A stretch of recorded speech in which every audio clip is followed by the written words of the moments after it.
میں آپ کو ایک جملہ اور کہہ کے جا رہا ہوں، اے پنڈی بھٹیاں والو، ایک کمپنی وہ ہے کہ جس نے شان رسالت روکنی ہو وہ توحید کی آڑ لے لیتی ہے۔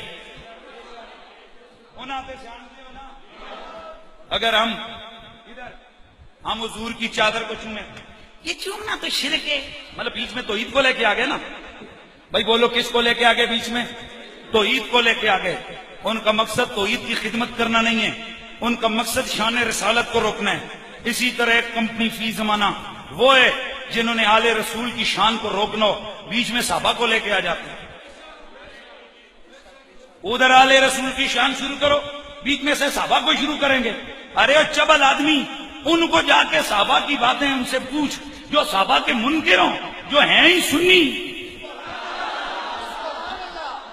اور محرم الحرام کے اندر پروگرام ہو رہے ہوں گے، شان آل بیت کا اشتہار ہوگا، خطیب صاحب تشریف لائیں گے، گھنٹہ پورا آل نبی کا نام کوئی نہیں، آخر میں رسمی طور پہ دو باتیں امام حسین کی، اور چل مولوی صاحب اپنے کار۔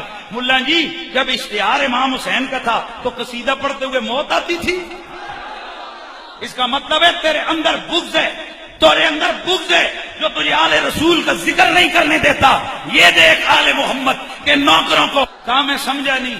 میں نے کہا چبل تجھے یہ سمجھ نہیں آتی کہ میرے رسول نے فرمایا الا ومن مات علی حب آل محمد مات کاملا، الا ومن مات علی حب آل محمد مات شہیدا، الا ومن مات علی حب آل محمد ادخلہ اللہ فی الجنہ، الا ومن مات علی بغض آل محمد مات منافقا و کافرا۔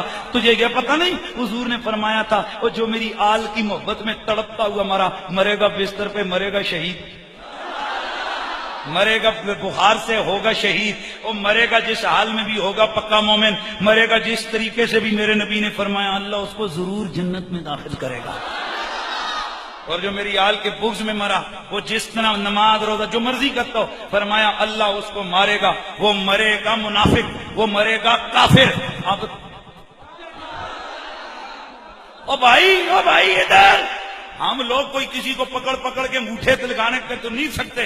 ہم نے تو آپ کو بتا دیا علی علی کرے گا جنت جائے گا، بغض رکھے گا آل نبی کا پیار ہے ایمان کی زندگی، اگر ان سے نہیں پیار تو سب کچھ فضول ہے۔